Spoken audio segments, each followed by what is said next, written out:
Video دیکھنے سے پہلے ہمارے آفیشیل چینل کو ضرور سبسکرائب کریں۔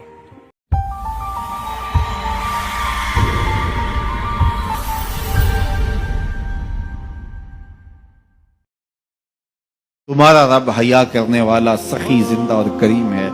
بندے جب اس کے سامنے ہاتھ پھیلا کے دعا مانگتے ہیں، اللہ فرماتا ہے مجھے شرم آتی ہے ان کے اٹھے ہوئے ہاتھ خالی کیسے موڑ دوں۔ جب انہوں نے مجھ سے مانگا ہے میں نے بھی نہ دیا تو کس در پہ جائیں گے؟ تو پھر جب مجھ سے مانگا ہے تو میں کیوں نہیں دوں گا؟ ان کی جھولیاں کیوں نہیں بھروں گا؟ وہ تو کہتا ہے مجھ سے مانگو۔ اللہ اکبر۔ دنیا داروں سے مانگے تو ناراض ہوتے ہیں، اللہ سے نہ مانگے تو ناراض ہوتا ہے۔ وہ کہتا ہے سوالی بن کے میری چوکھٹ پہ، مجھے اچھا لگتا ہے کہ تم مجھ سے مانگو اور تم جھولیاں پھیلاؤ، اور نہ میں صرف تمہاری ضرورت کو پورا کروں گا بلکہ اپنی جناب سے تمہیں مزید رحمتوں سے بھی نوازوں گا۔ تمہارے اٹھے ہوئے ہاتھوں کی میں لاج رکھوں گا، تم طلب تو کر کے دیکھو۔ لازمی نہیں ہے کہ تمہیں مانگنے کا بڑا سلیقہ آتا ہو میں پھر دوں گا، شکستہ اور ٹوٹے پھوٹے لفظوں سے مانگو پھر بھی جھولی بھر دوں گا۔ وہ کریم ہے، اس سے مانگو تو صحیح، ہاتھ تو پھیلاؤ۔ جس زبان میں مانگنا آتا ہے مانگو، عربی میں مانگو، ہندی میں مانگو، سندھی میں مانگو، پنجابی میں مانگو، نظم میں مانگو، نثر میں مانگو، اقبال کے لہجے میں مانگو، رومی کی طرز پہ مانگو، سعدی کے انداز میں مانگو۔ نہیں مانگنا آتا خالی ہاتھ پھیلا دو، وہ بند لبوں کی بولیاں بھی سنتا ہے۔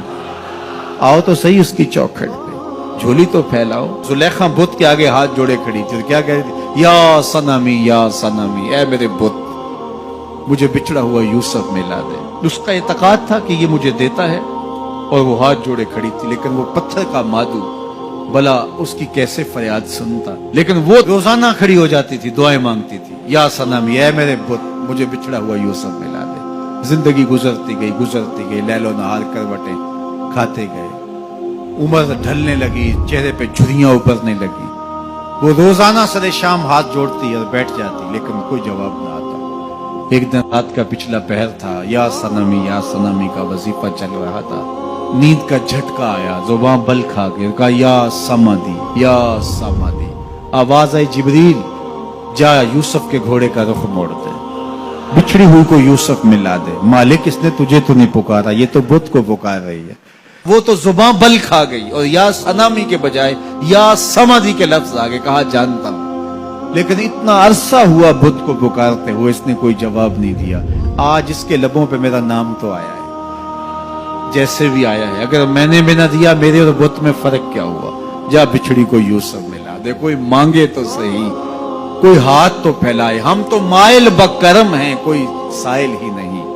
ہم تو مائل بکرم ہیں، کوئی سائل ہی نہیں۔ راہ دکھلائیں کسے، راہ رب منزل ہی نہیں۔ جلوائے طور تو موجود ہے، کوئی موسیٰ ہی نہیں۔ کوئی ہاتھ تو پھیلائے، کوئی جھولی تو پھیلائے، کوئی مانگے تو صحیح۔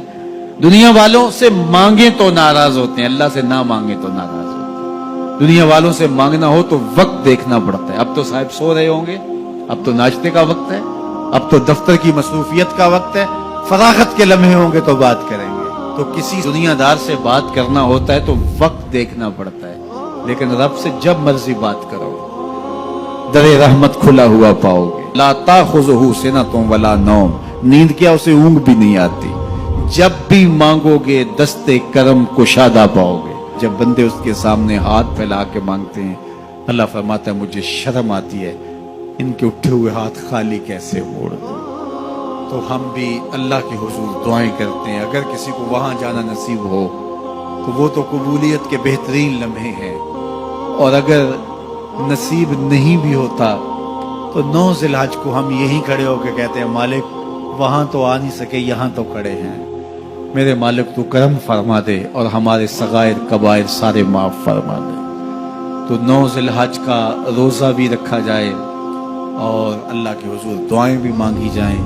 آپ جہاں بھی ہوں گے قبولیت ہوگی، اور اللہ قبولیت کو مزید 4 چاند لگانے کے لیے کسی دن اپنی چوکھٹ پہ بلا بھی لے گا۔